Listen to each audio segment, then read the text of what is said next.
Have you ever felt that sinking feeling in your gut? That gnawing doubt that creeps in when your team, the one you pour your heart and soul into, just can't seem to find its footing? The frustration of watching potential turn into peril, and a desperate yearning for a spark, a change, anything to turn the tide? Because right now, that's the palpable emotion hanging heavy over the entire city of Toronto as their beloved Maple Leafs teeter on the brink, searching for answers in a season that's rapidly spiraling into uncertainty. Welcome back, Leafs Nation. This is where we don't just report the news. We dissect the drama, we analyze the agony, and we explore every possibility. Today, the spotlight shines intensely on the Toronto Maple Leafs, a franchise synonymous with both fervent hope and crushing disappointment. With a dismal start to the season, the rumor mill isn't just buzzing, it's roaring, screaming for change. From whispers of defensive reinforcements to the audacious idea of shaking up the roster, and the harsh realities of a trade market that might not offer the quick fix they so desperately crave, the Leafs are at a critical juncture. This isn't just about wins and losses. It's about the very identity of a team, the patience of a fan base stretched to its breaking point, and the strategic tightrope walk of a management group under immense pressure. So grab your jerseys, Leafs Nation, because we're about to unpack the storm brewing in Hogtown with the intensity and insight you deserve. Let's get into it. Let's not mince words here. The Toronto Maple Leafs are in serious trouble. Their record heading into this week sits at a concerning 8-9-2, placing them precariously near the bottom of the Eastern Conference. And the recent form? A brutal 0-4-1 stretch in their last 5 games. That's not just a slump. That's a full-blown crisis for a team with Stanley Cup aspirations. While it's still relatively early in the season, and a wild card berth remains mathematically within reach, the optics are absolutely terrible. The pressure is mounting faster than a puck off Austin Matthews' stick. The fan base, long-suffering yet eternally hopeful, is growing restless. The media, ever vigilant, is sharpening its knives. And within the organization, you can bet there's a frantic search for solutions, a desperate scramble to right the ship before it sinks completely. This isn't just about a few bad bounces or unfortunate timing. It's about systemic issues that have plagued this team for far too long. The defensive lapses are glaring. The goaltending has been inconsistent at best, catastrophic at worst. And even the vaunted offense, led by that core four of Matthews, Marner, Nylander, and Tavares, has gone ice cold at the most critical moments. Here's the uncomfortable truth that nobody in the organization wants to admit publicly. The core four, while undoubtedly elite talents on paper, haven't translated their individual brilliance into sustained team success. We've seen this movie before. Regular season dominance followed by playoff disappointment. Individual accolades that don't translate into collective championships. And now, even the regular season success is evaporating. The defensive structure under Craig Berube was supposed to be the answer. A coach known for his no-nonsense approach, his ability to instill discipline and accountability. But even Berube's system can't overcome fundamental roster deficiencies. When your blue line is constantly getting exposed, when your goaltending can't make the timely save, when your stars aren't producing in clutch moments, no system in the world can save you. This early season struggle isn't just a blip on a radar. It's a flashing red light, a 5-alarm fire, signaling that something fundamental isn't working. The question isn't if changes are coming. It's what those changes will be and how impactful they can truly be in a market that demands immediate results and accepts nothing less than excellence. The psychological toll on this team is visible. You can see it in their body language after losses. You can hear it in the carefully worded post-game interviews. There's a fragility, a lack of confidence that permeates everything they do. And in the NHL, where momentum and belief are often as important as skill and systems, that's a death sentence. In the midst of this turmoil, the rumor mill has predictably gone into overdrive, and one name has emerged with particular prominence: Rasmus Andersson of the Calgary Flames. During last Thursday's Leafs Morning Take podcast, Jay Rosehill, citing a league source, revealed that the Maple Leafs were actively trying to acquire the 29-year-old defenseman. Andersson, a right-shot blue liner with a cap hit of $4.55 million, is set to become an unrestricted free agent in July. The appeal is obvious and immediate. He's a proven top-four defenseman capable of logging big minutes in all situations. He brings a much-needed physical edge and defensive reliability to a Leafs blue line that has often looked porous, disorganized, and frankly, overwhelmed. Andersson plays with an edge. He finishes checks. He moves the puck efficiently. He's exactly the type of player Toronto has been missing for years. But here's where it gets complicated. Rosal expressed significant skepticism about the deal, suggesting it would only materialize if Andersson agreed to a contract extension, and he questioned whether the Leafs possessed the necessary trade assets to entice the Flames into making a deal.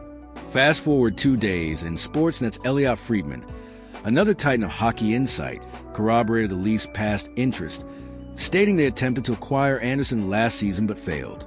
However, Friedman threw a significant wrench into the current speculation, suggesting that Andersson might not be the right fit for Toronto. Now, this is where the plot thickens considerably. Friedman also claimed the Leafs are hesitant to part with futures, meaning draft picks and prospects. But, and this is crucial, if they were to revisit their interest in Andersson, the Flames' asking price could be steep, potentially including top prospect Easton Cowan. This presents a classic dilemma for Leafs management, the kind that defines careers and franchises. Do they mortgage a significant piece of their future, a promising young talent like Cowan, for a rental defenseman, even one as good as Andersson? Or do they stick to their guns, prioritizing long-term stability over a potentially short-term fix? The fit argument from Friedman is also intriguing and worth unpacking. Is it a stylistic fit, a locker room fit, a cap space fit? The truth is, the Leafs desperately need defensive help, and Andersson certainly checks many boxes. But the cost, both in terms of assets and future cap flexibility, could be prohibitive. Think about it from Calgary's perspective. Why would they trade a quality defenseman to a division rival unless they're getting a significant return? They're not doing Toronto any favors. They want maximum value, and that means either Cowan or a package of picks and prospects that significantly impacts their rebuild. This isn't just a trade negotiation. It's a strategic gamble with profound implications for the team's trajectory. Get it right, and Andersson could be the missing piece that stabilizes the defense and sparks a playoff run. Get it wrong, and you sacrifice a potential franchise cornerstone for a rental who walks in free agency. Friedman's insights didn't stop with Andersson. He revealed something even more fascinating. The Leafs prefer a roster-for-roster trade, indicating they're examining players on their current roster who might interest other teams, excluding their core players. This is a fascinating and perhaps telling revelation. It suggests a desire to shake things up without dismantling the core for a group that has been both the team's greatest strength and, at times, its Achilles heel. But here's the million-dollar question. If you're not moving core, who are you moving? Adam Proto of the Hockey News offered some audacious suggestions that sent shockwaves through Leafs Nation. He wondered if the Leafs might consider trading defenseman Morgan Rielly. He even floated the idea of Rielly to the Pittsburgh Penguins for Erik Karlsson, or to the New Jersey Devils for Dougie Hamilton.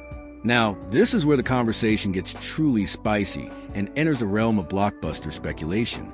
Rielly, a long-serving Leaf and fan favorite, possesses a no-movement clause, meaning he'd have to agree to any trade. While the opportunity to play for a contender might entice him, the practicality of such deals is fraught with challenges. The Penguins, surprisingly better than expected this season, aren't in a rush to move Karlsson, who also has a no-move clause and a massive contract. And Hamilton has publicly stated his desire to remain with the Devils, and there's no guarantee the Leafs would even be on his 10-team list of preferred destinations. These are blockbuster ideas that generate headlines and drive conversation, but they face significant practical hurdles. The logistics, the cap implications, the player preferences, all of these factors make such deals extremely difficult to execute.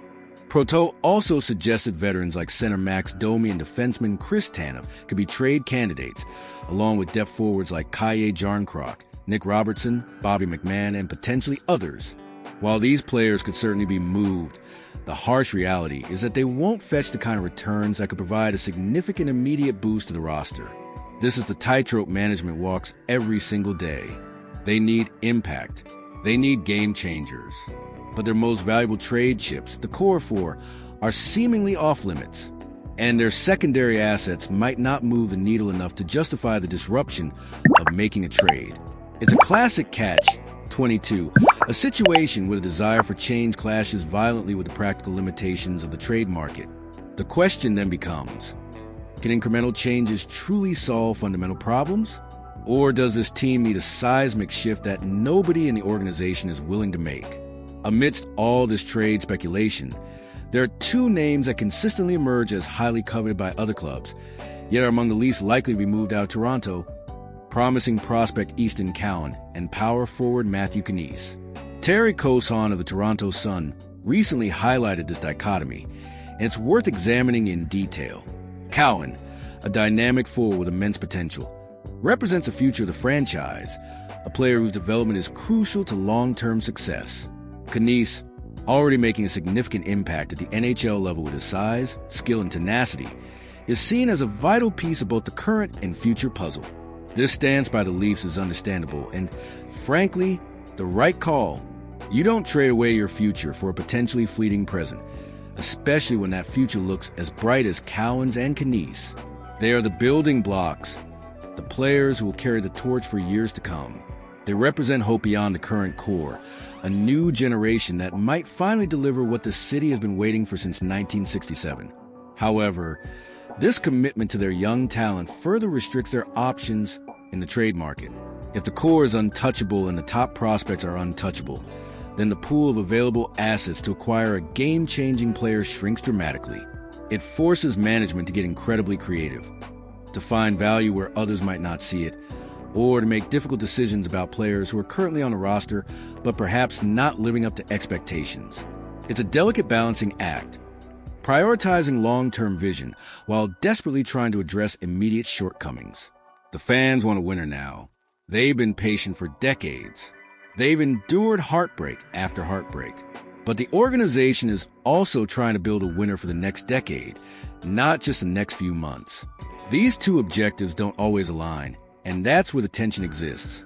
Think about it from Brad Treliving's perspective.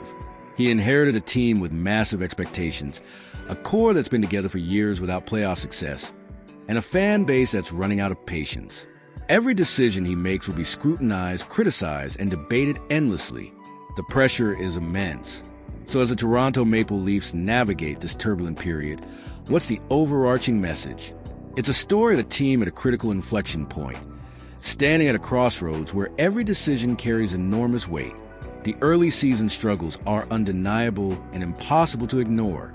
The pressure to make a move is immense, coming from fans, media, and likely ownership. The trade market offers tantalizing possibilities, from defensive stalwarts like Rasmus Andersson to more audacious, perhaps unrealistic swaps involving high-profile defensemen like Rielly, Carlson, or Hamilton.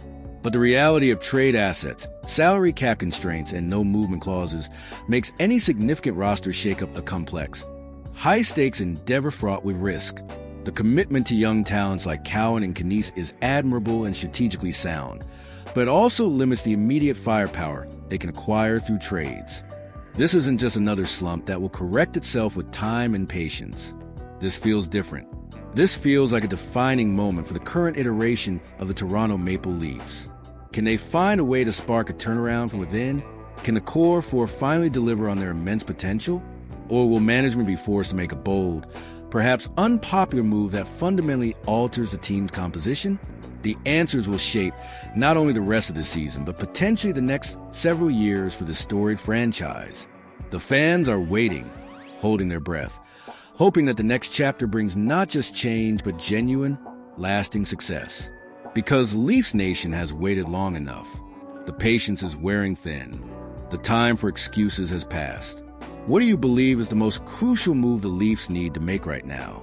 Should they go all in for a rental like Andersson or prioritize a long-term solution? Drop your thoughts in the comments below, Leafs Nation. Your passion, your insights, your unwavering support. That's what makes this community so incredible. Don't forget to smash that like button if you found this report insightful. And make sure you're subscribed so you don't miss a single moment of our in-depth coverage. Until next time, keep the faith and keep the conversation going.